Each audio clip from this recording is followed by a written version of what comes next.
Ini untuk membantah logika kebanyakan orang.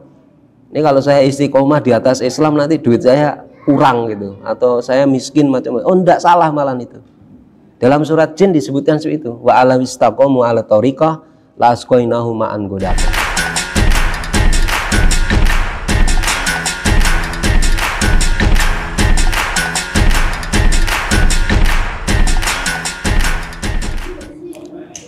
Jadi harusnya kalau sudah semakin tua ini semakin dekat pada Allah.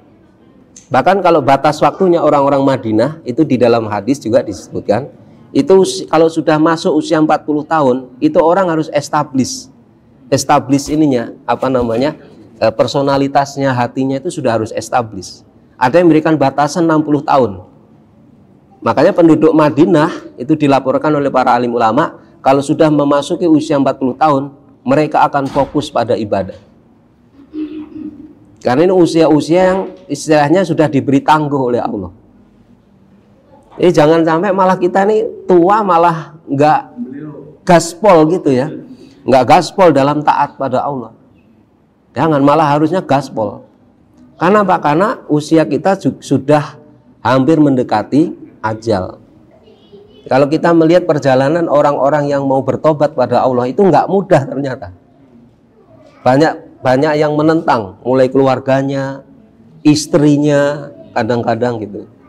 Belum nanti juga orang-orang yang punya kepentingan dengan dia. Makanya orang yang bertobat itu pantas untuk didoakan oleh malaikat yang bukan sembarang malaikatnya Allah. Malaikat yang bertugas memikul arsy. Kemudian yang ketiga adalah wattaba'u sabilaka, dan orang yang mau mengikuti jalanmu. Maksudnya orang yang istiqomah selalu berada di jalan Islam. Dia tidak belok-belok.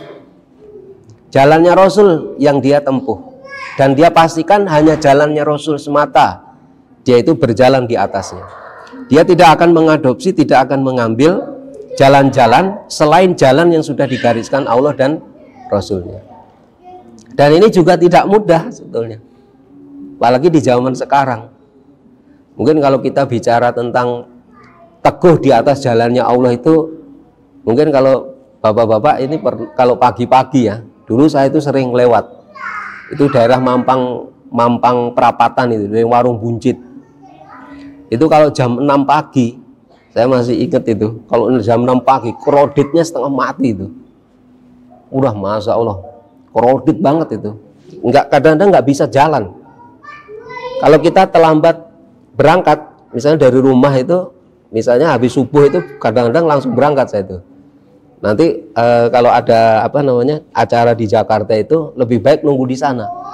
Karena kalau terlambat sebentar sampai sono udah, Masya Allah, udah telat banget itu.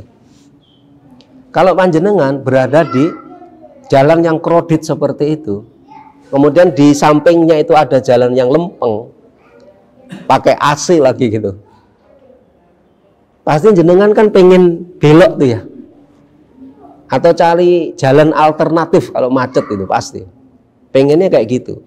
Begitu nemu jalan alternatif, pasti dia akan masuk ke jalan itu.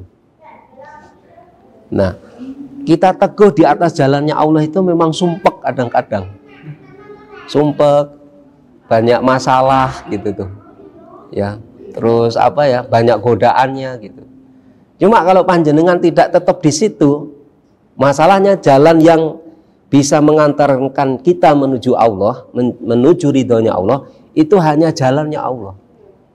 Sehingga kalau panjenengan berpaling dari situ, pasti jenengan tidak akan sampai pada Allah.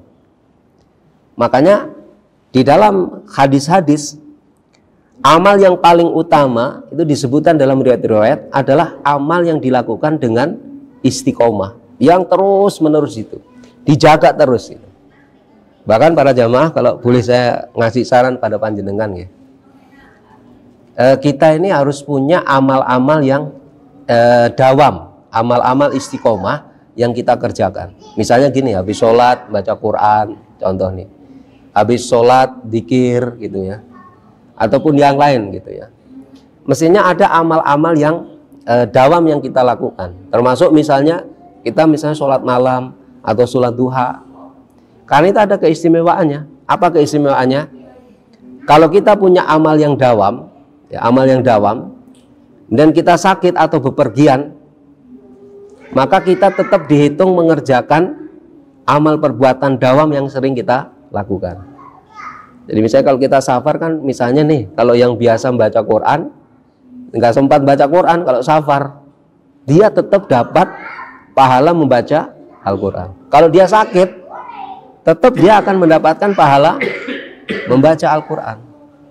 Itu keistimewaan amal-amal yang dawam. Makanya Abdulul amal, kata Nabi, seutama-utama perbuatan itu adalah adwamuha wa ingkola, perbuatan yang dilakukan dengan istiqomah meskipun cuman sedikit. Itu. Kemudian istiqomah di atas jalannya Allah SWT itu punya fadilah, punya keutamaan. Di Al-Quran juga banyak ya ayat yang menyebutkan masalah itu. Misalnya yang mungkin panjenengan banyak yang hafal ya, innalladzina qalu rabbunallah tsumastaqamu tatanazzalu alaihimul malaikatu alla takhafu wa la tahzanu wa abasyiru bil jannati allati kuntum tu'adun nahnu awliya'ukum fil hayati dunya wa fil akhirah. Dan juga di dalam ayat yang lain ya, wa ala wistaqamu ala tariqah lasqainahum ma'an godakon. Seandainya mereka itu mau istiqomah di atas jalan, maksudnya adalah di atas agama Islam, sungguh kami akan memberi dia minum air yang segar. Air yang segar itu maksudnya malan kasiron, harta yang banyak. Jadi kalau orang itu istiqomah di atas jalan Allah, maka dia akan diberi harta yang banyak oleh Allah. Ini untuk membantah logika kebanyakan orang. Ini kalau saya istiqomah di atas Islam, nanti duit saya kurang gitu, atau saya miskin macam-macam. Oh, enggak, salah malah itu. Dalam surat Jin disebutkan seperti itu. Wa ala wistaqamu ala tariqah la asqainahu ma'an godakon. Makanya para jamaah yang dirahmati Allah, di antara perkara yang menyusahkan Nabi SAW sampai membuat rambut beliau itu beruban, itu adalah perintah untuk beristiqomah. Fastaqim kama umirta. Jadi wahai Muhammad, beristiqomahlah sebagaimana yang telah diperintah kepada kamu. Jadi ceritanya begini, Nabi itu pernah ditanya oleh para sahabat, wahai Nabi, rambut Anda kok cepat memutih, rambut Anda kok cepat beruban? Sibatani bil hud, rambutku memutih ini karena memikirkan surat Hud, fastaqim kama umirta. Makanya para jamaah, mengapa orang yang istiqomah itu dia akan mendapatkan banyak sekali keutamaan. Bahkan dinyatakan oleh qaul-qaul para ulama, istiqomah itu jauh lebih baik, lebih utama daripada 1000 karomah.